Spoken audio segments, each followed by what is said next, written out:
We are yes.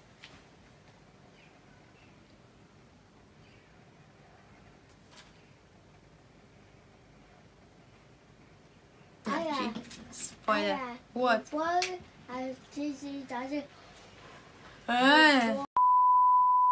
Hello everybody, welcome back to my YouTube channel, and in today's video I am going to be telling you about a very important area or aspect of my life, okay?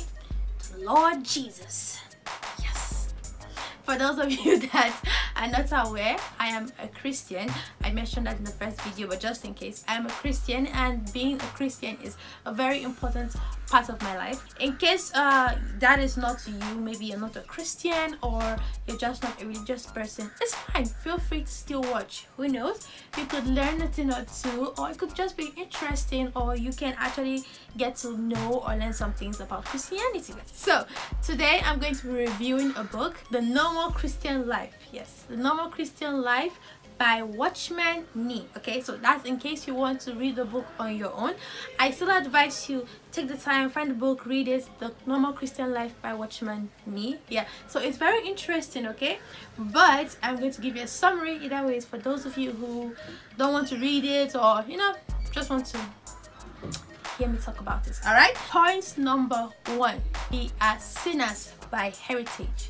What that English meant is that we were born into sin, because our forefathers and the generations before us were sinners, and so we inherited that, okay? But just because we were born into sin doesn't mean we have to die in sin. The same way, just because let's say you are born into some certain situations or circumstances, doesn't mean you have to end that way. For example, if you were born into a family of addicts, yes, unfortunately that happens, but that doesn't mean you have to be an addict, okay? It means that we have choices. We are given choices. We are given the opportunity to choose our path in life, and that's exactly what this book was talking about. That Jesus Christ and the Bible teaches us that just because this is what our past says, this is what, when you open your history, it tells you that this is where you came from, that doesn't mean that's how you have to end. We have choices. Don't ever feel that you don't have a choice, okay? No matter which circumstance or situation you are in, okay? There's always a second option.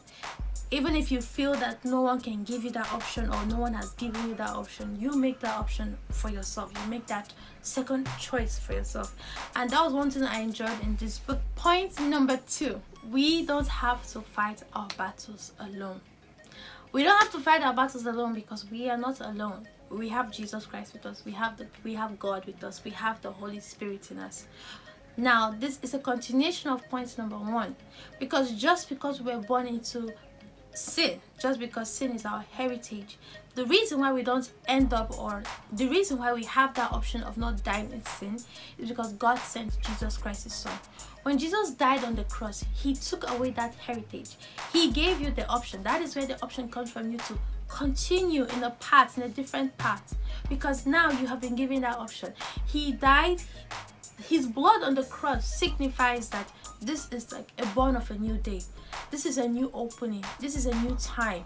For those who want to follow these new chances, this new time, for those who want to do something else for themselves, this is the opportunity. So you don't need to fight your battles alone. I know that is very hard to believe, because a lot of times we are in situations when we feel alone. We are actually in a lot of situations where we feel we can't even count on God because we don't deserve him. And the truth is, we don't deserve him. I know this is easier said than done, and I'm not going to say that, I'm not going to lie and tell you that just by hearing this everything is going to change, because the truth is, even though I know these things, honestly, sometimes it's hard to believe it. Sometimes when you're in situations when you feel, even though you know these things, you feel it's not enough. But that is when you should cling on to God the most. That moment when you feel that I'm not deserving, that moment when you feel your lowest, that is when you should cling on to God the most. Why? Because at that moment when you feel your lowest, that is the moment the devil is going to try to tell you that, why do you need him? That is the moment the devil sees you as the weakest. The moment he feels that, oh, this is his opportunity to get hold of you. Point number 3: every Christian, not just Christians, but everybody, has a marked purpose on earth.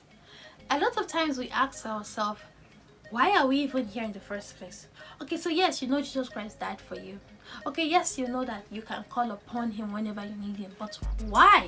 Why all this? Why did God even go through all of this to bring you here? What's the point of it all? The truth is, most of the time you won't know till it happens. You can't really tell why you are here. And the truth is, you don't need to know every full detail, because you don't need to know God's full plans for you in every single detail. All you need to know, or what you need to do, is believe that whatever you're put here to do, you are going to accomplish it. You're not useless. You're not just a thing occupying space. You're not just a bag of flesh and bones. No. God brought each and every one of us here for a reason. And I know sometimes this is really hard to believe, or it's really hard to do, especially when, of course, because we are humans, we compare ourselves with our friends or our mates. The minute we stop comparing ourselves with each other, that is the beginning, or that is the first step in discovering who we are. God will never give you something you cannot handle. So tell yourself, if I'm facing this situation now, that means God knows that I can accomplish this, because God won't give me something more than I can do. So right now, this might feel like the biggest hurdle of your life. This might feel like you can't think of anything more painful or more stressful or more horrible or more frightening or more scary than what you're facing right now. And I know it's not easy to hear this, and I know that sometimes hearing it is not enough, okay? But try to remind yourself, if I am in this situation right now, that's because God knows I can get out of this. It doesn't matter how long it's going to take, but I'm going to get out of it, okay? So you have a purpose here on earth, put here by God. So come on, you're going to do this.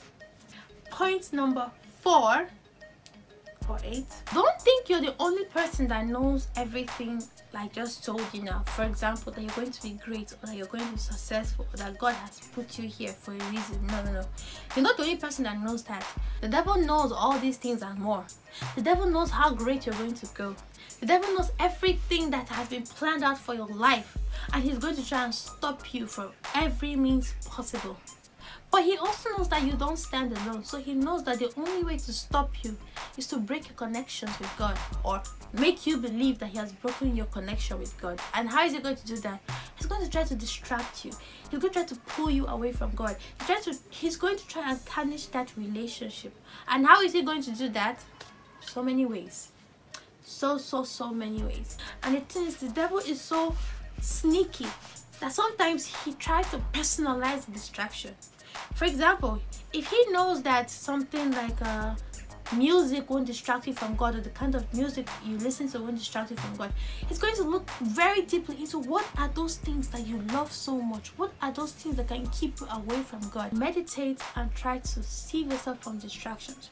Try to balance your life. Don't take it all in. Don't take it all in with social media. And the truth is, we end up prioritizing other areas of our life, that we give God the weakest or the slowest or the shortest time, and that is why it feels like we are falling apart. Point number 5, and my final point for this video, is don't you believe that any time you spend doing God's work is a waste of time? No time spent doing God's work is ever overlooked by God.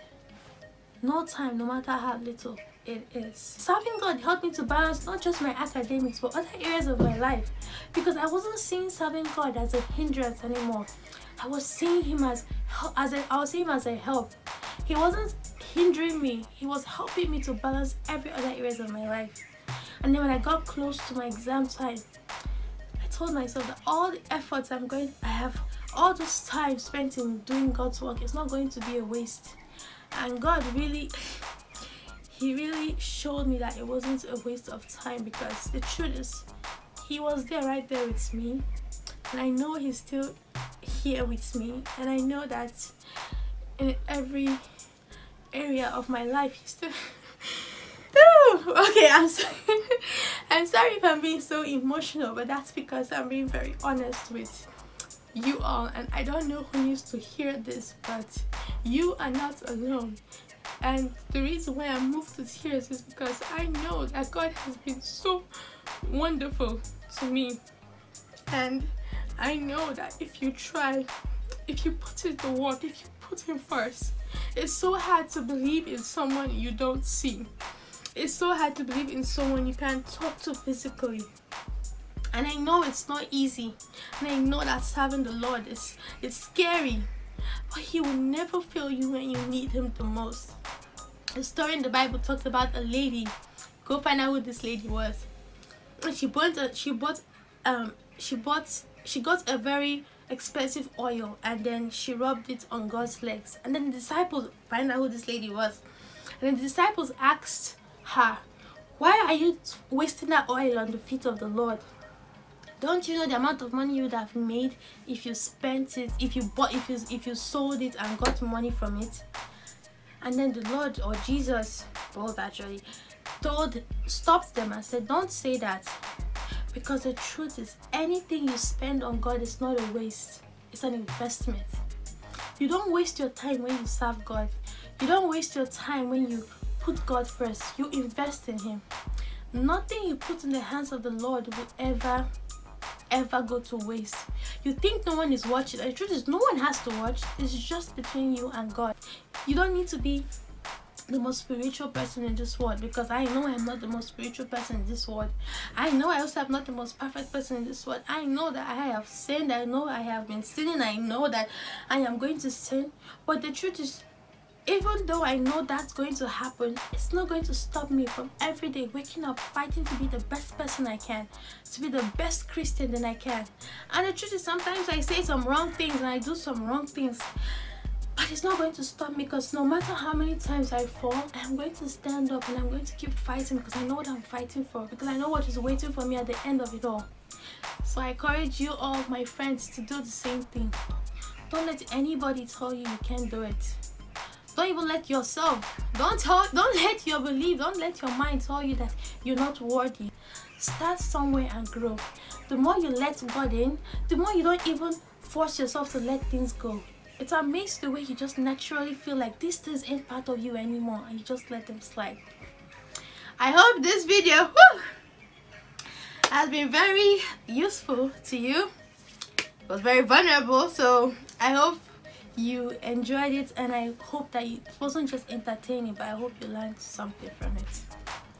See you all later.